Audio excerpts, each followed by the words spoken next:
1er décembre 1792, Namur. Deux amis composent une Marseillaise au Belge. L'histoire d'une amitié de 44 ans entre Rouget de Lisle et le longovicien Voyart.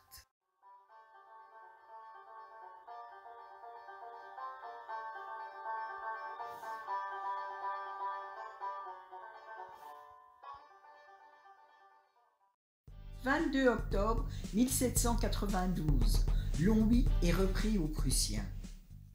La Marseillaise est jouée à Longwy par Rouget de Lisle, le libérateur, et Voyart, son nouvel ami.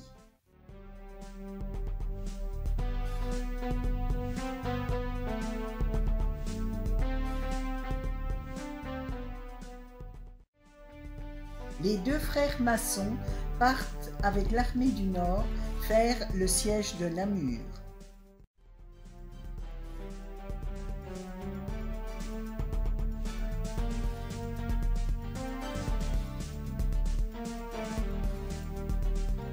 Namur, assiégé du 10 novembre au 1er décembre 1792.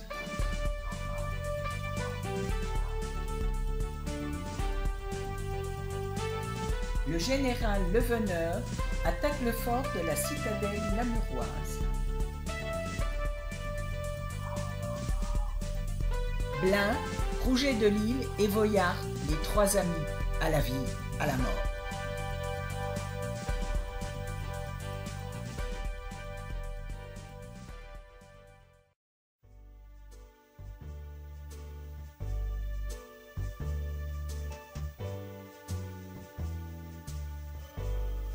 Les amis musiciens rajoutent 2 strophes à la Marseillaise et la placardent dans tout Namur pour revivre la ferveur provoquée à Longwy.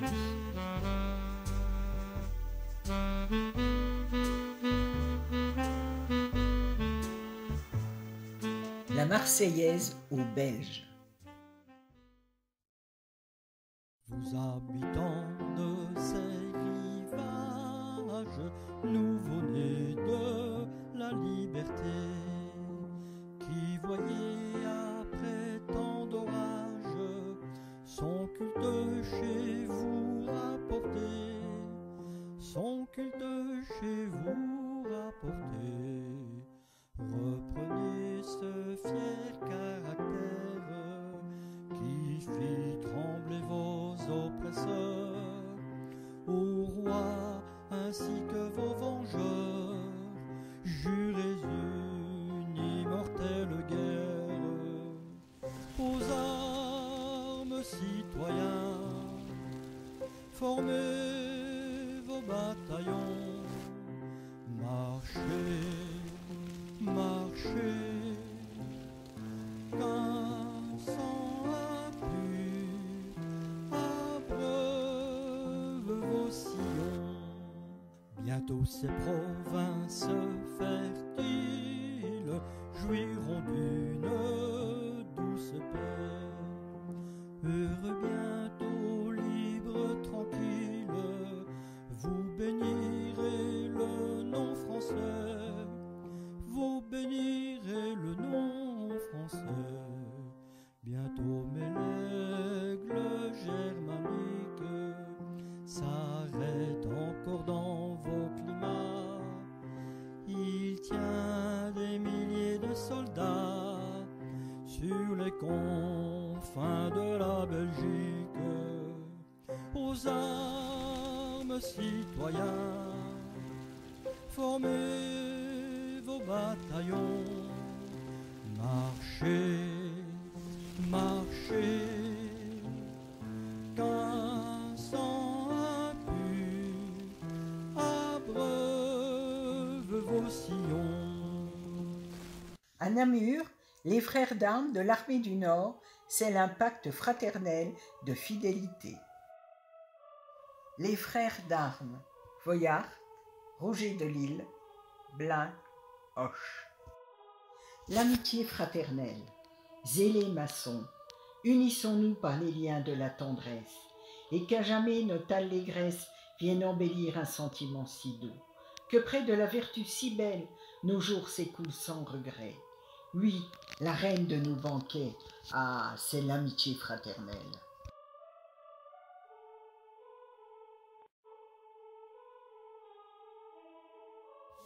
Voyart est l'auteur de ce cantique, écrit en l'honneur de ses frères d'armes et frères maçons. Le long-officien Voyart devient le protecteur de ses frères d'armes, et spécialement celui de Roger de Lille, grâce à ses réseaux. 1760-1777, le petit Voyart est initié aux arts. 1770, Voyart fréquente les loges militaires. 1777, Voyart est initié franc-maçon à Longwy. 1781, Voyart perd son mentor, le marquis de Béthisieux. 1780, le cousin de Voyart va aux Amériques avec Lafayette. 1783, Voyart agent du réseau de Vindel. 1785, Voyart témoin à un mariage fait son autoportrait. 1786, naissance du fils caché de Voyart. 1787, Voyart peint une miniature. 1788, Voyart témoin au mariage de son frère maçon Bernard. 1789, 1er février, Voyart crée la loge maçonnique de Longwy. 1789, mars, Voyart écrit les cahiers de doléances de Longwy. 1789, Voyart et Merlin de Thionville. 1789, 14 juillet, Voyart à Paris chez son cousin Étis de Cornay. Été 1789, Voyart se peint en militaire. 1790, Voyart responsable des vivres de Longwy. 1790, juin, mariage de la sœur hindoue de cœur de Voyart. 1791, 16 juin, Voyart prépare la fuite du roi avec Bouillet. 15 juin, Voyart reçoit la lettre du roi pour Bouillet annonçant sa fuite. 1791, fin juin, Voyart est proposé comme député par Carat. 91 octobre, Voyart toujours agent du réseau de Vindel-Vémeran. 1792 juillet, Voyart entend la Marseillaise à 1792, 26 juillet, Voyart et Lafayette désorganisent l'armée à Longwy. 1792, 15 août, Voyart aide Lafayette à s'enfuir. 1792, 20 août, Voyart inscrit sur la liste des émigrés. 12, 22 août, Longwy assiégé, Voyart organise la reddition. 1792, août, Voyart à la garde de la caisse régimentaire. 12, 23 août, Voyart et les notables obligent le commandant à se rendre. Septembre, trahison, les députés veulent raser Longwy. 1792, 15 octobre, Voyart offre une miniature au comte Lambert. 1792, novembre, Carat protège son agent Voyart. Au temps de la Terreur. Refusant de prêter serment à la République, Roger de Lille est emprisonné. Hoche étant devenu le héros de la Révolution, Robespierre le craint et l'emprisonne. L'ombre de la guillotine plane, mais Voyart les sauve.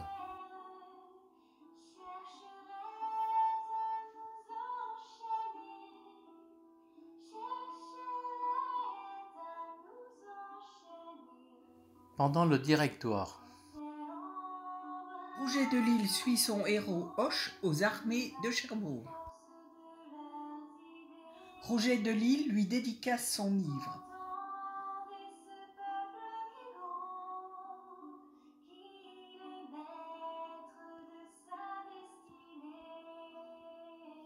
Voyart, nommé par Cambacérès, organise un système financier occulte. On le dénonce, mais il est intouchable. Comme Roger de Lille, Voyart veut se consacrer aux arts. Roger de Lille écrit son opéra Le chant des vengeances. Roger de Lille met en scène les exploits de son ami Hoche, un héros romantique.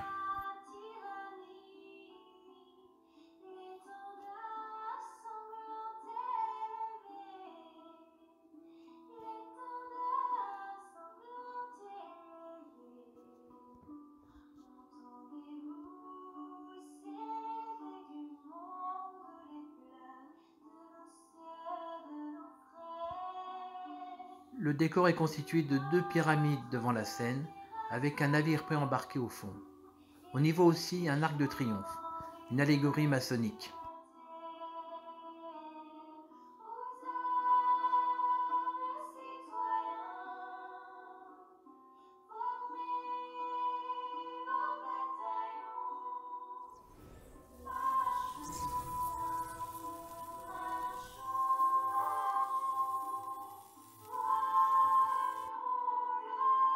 Jacques-Philippe Voyart, comme son ami fraternel, écrit son opéra, Alexandre chez Appelat.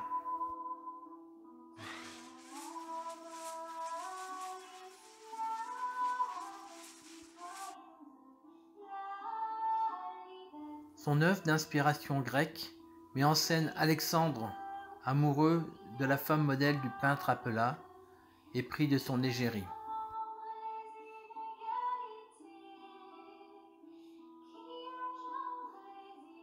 Voyart présentera son œuvre à l'Académie de l'Opéra de Paris, mais celle-ci sera refusée pour être plagiée en opéra-ballet.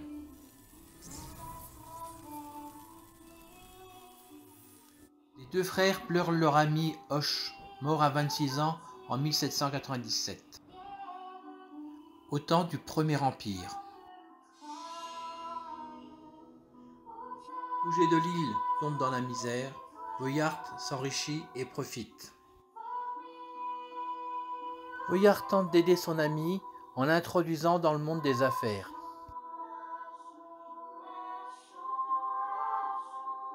Plutôt la musique aux affaires.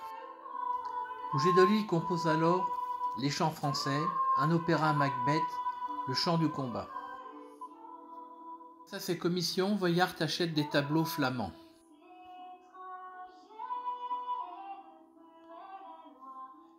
Avec sa seconde épouse écrivaine, il achète une maison à Choisy-le-Roi. Les époux Voyart y tiendront un salon artistique. Voyart occupe un rôle central dans la maçonnerie parisienne.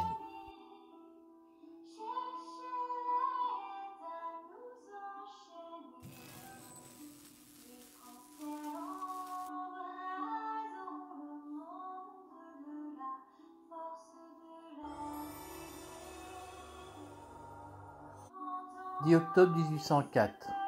Passage à l'ennui de l'empereur Napoléon Ier sur les anciennes terres maçonniques du frère Voyart. Soupière de la Légion d'honneur en faïencerie de l'an 8, allégorie du chaudron celte.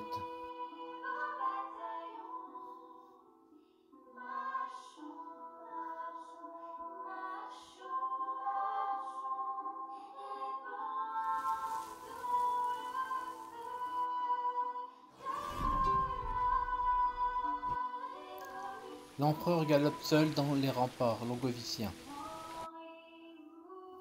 La famille Mélard de Longwy prénomme leur nouveau-né Napoléon en l'honneur de l'empereur. Au temps du Premier Empire, année 1800, Voyart est inscrit sur les tableaux de la loge jacobite Saint-Alexandre d'Écosse à Paris. 1806, Voyart écrit en l'honneur du prince Gambacérès un cantique. Gambacérès est un haut dignitaire maçonnique et le deuxième personnage de l'Empire.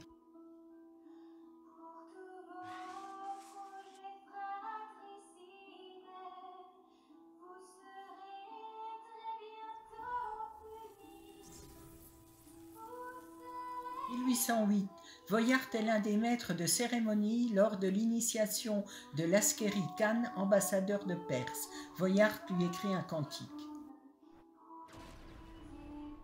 Voyart, homme de lettres. De 1815 à 1824, le longovicien Voyart participe à la réalisation d'une encyclopédie en 20 tomes sur l'histoire de la Révolution et des victoires des Français.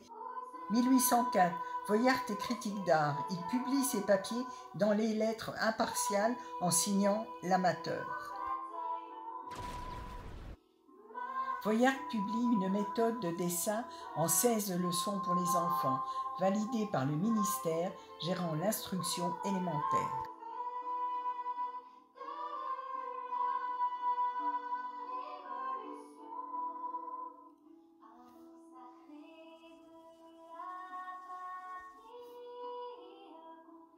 En mémoire de son ami peintre Prudhon, Voyart écrit sa biographie en 1824 et dessine son portrait. Voyart était le parrain de son fils Jacques-Philippe en 1791. Prudhon lègue à son ami Voyart le dessin de l'Assomption de la Vierge qui sera vendu au Louvre. Voyart est l'un des fondateurs de la Société linnéenne de Paris, s'inspirant de la philosophie de Carl von Linné, le père de la biodiversité, prônant un système pastoral.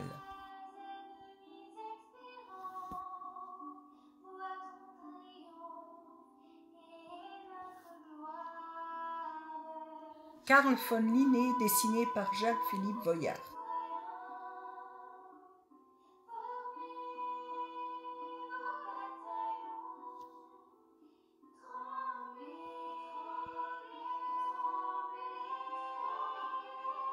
Toute la famille Voyart est membre de la société.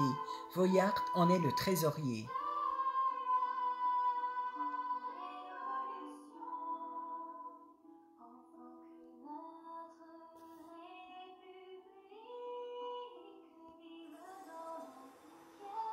Voyart compose les couplets impromptus pour la fête pastorale linnéenne de 1824.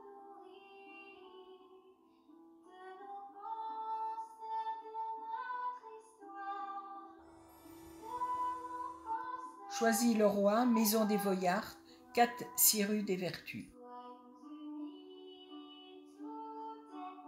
En 1806, après son mariage avec Élise Petitpas, Voyart vient s'installer avec son épouse à Choisy-le-Roi, où ils tiennent un salon littéraire et artistique.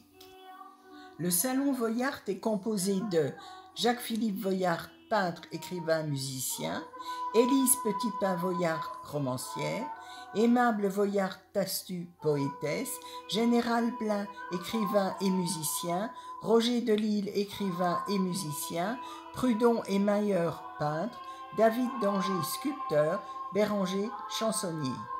1820, Rouget de Lisle tombe dans la misère. Le cercle d'amis des Voyart décide d'aider l'auteur de la Marseillaise, Rouget de Lisle, ruiné et malade.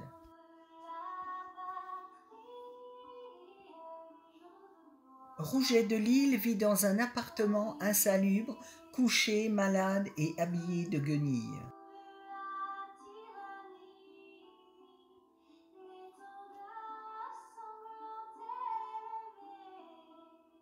« 1830, il est pensionné et décoré de la Légion d'honneur grâce à son ami Blin. David d'Angers réalise une médaille à son effigie. Le roi Égalité, Louis-Philippe, lui accorde une pension.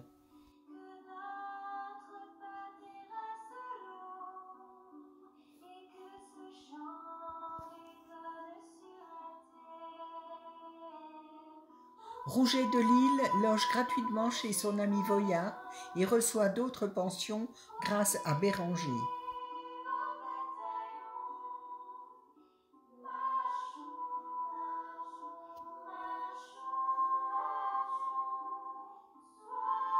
Voyart et Rouget de Lisle jouent ensemble de la musique. Madame Voyart Petitpas lui fait la lecture et leur fille poétesse déclame des vers.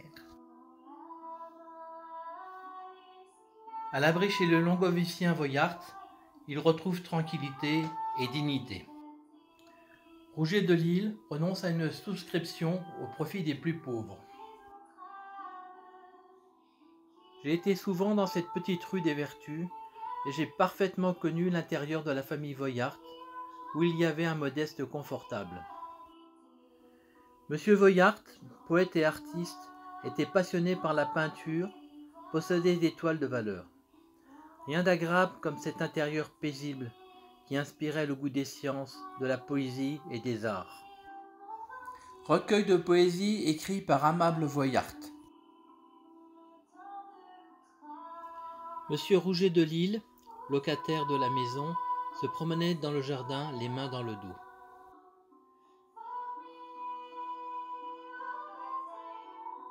« 1830, Voyart peint une première fois Rouget de Lisle. À l'abri chez le longovicien Voyart, il retrouve tranquillité et dignité pendant 6 ans.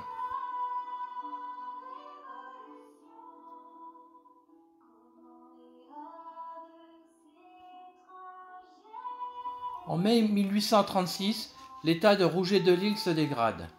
Voyard décide de peindre le même tableau 6 ans après. Ses traits sont très marqués et il est amaigri. La mort de Rouget de Lisle. Madame Voyard se penchait au-dessus de son visage. Rouget voyait ses cheveux gris séparés sur le front, ses yeux mouillés de larmes, s'efforçant à sourire, toute sa figure de bonté. Madame Voyard disait « Il faut du repos, du sommeil, et puis tout le monde vous aime aujourd'hui. Béranger, le général Blin, mon mari, ma fille, moi-même. Rouget, nous sommes tous vos amis. » Rouget répondit « C'est vrai, ma mort sera plus douce que ma vie. » 27 juin 1826. Décès de Rouget de Lisle.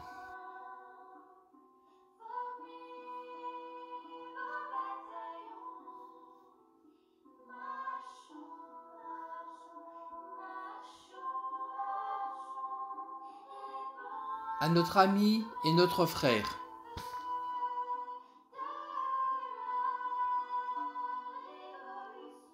Son acte de décès.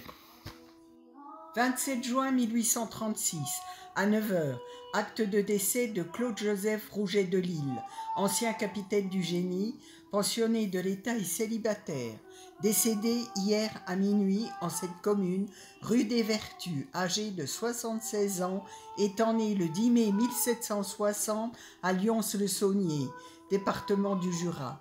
Déclarant baron François Angeblin, 78 ans général et commandeur de la Légion d'honneur, et Jacques-Philippe Voyard, 78 ans, propriétaire en cette commune. Tombe de Rouget de Lisle. Ici repose Claude-Joseph Rouget de Lisle, né à Lons-le-Saunier en 1760, mort à Choisy-le-Roi en 1836.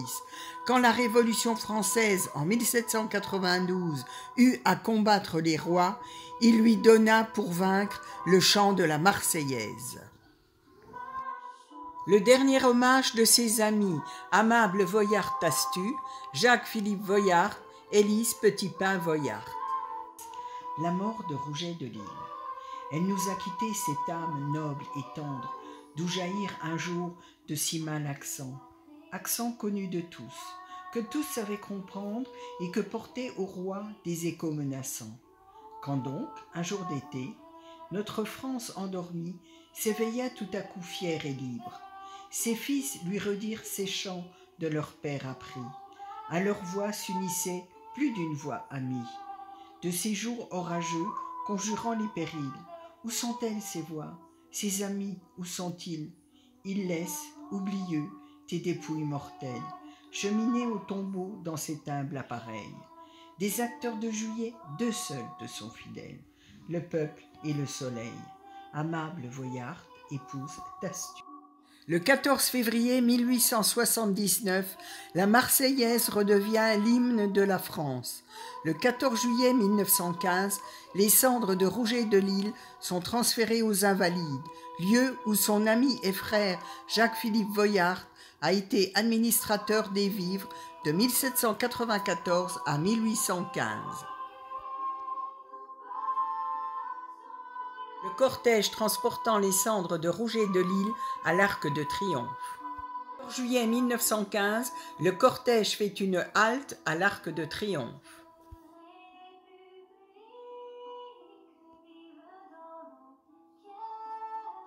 Hôtel des Invalides.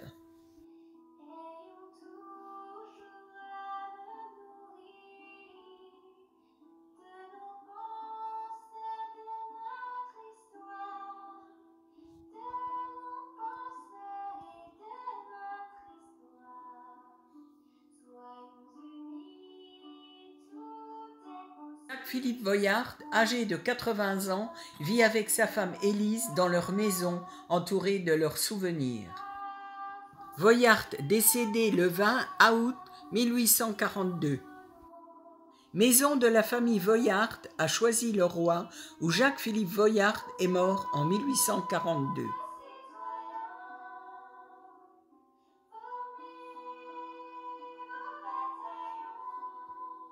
À mon mari et à mon père chéri. Acte de décès de Jacques-Philippe Voyard. L'épouse de Voyart retourne à Nancy. Élise Petitpain, veuve Voyart, enterre son mari dans le cimetière de Thiais. Elle vend la maison de Choisy, la collection de tableaux. Amable Voyart, épouse Tastu, poursuit sa carrière de poétesse. Ruinée en 1849, elle réside chez son fils diplomate. Son fils, Jean-Marcel Voyart, s'est brouillé avec son père et est parti vivre à La Réunion. Il fut décoré de la Légion d'honneur. 20 mai 1964, fin de la concession perpétuelle Voyart. En 1964, les restes de Jacques-Philippe Voyart sont placés dans l'ossuaire de Thiais. Ainsi se termine une amitié à la vie, à la mort, de 44 ans, qui a commencé le 22 octobre 1792 à Longwy. Ce jour-là, le père de la Marseillaise, accompagné de son nouvel ami, ont fait résonner l'hymne national dans l'église Saint-Dagobert de Longwy-Haut. L'ancien organiste de Saint-Dagobert, Sylvain Tarantino, et son ancien élève du collège de Mont, Jacques Stamper, se sont retrouvés 48 ans après, aux fins de rendre hommage aux amis de 1792, Roger Delisle et Voyart, le 27 janvier 2021, en l'église Saint-Dagobert de Longwy-Haut.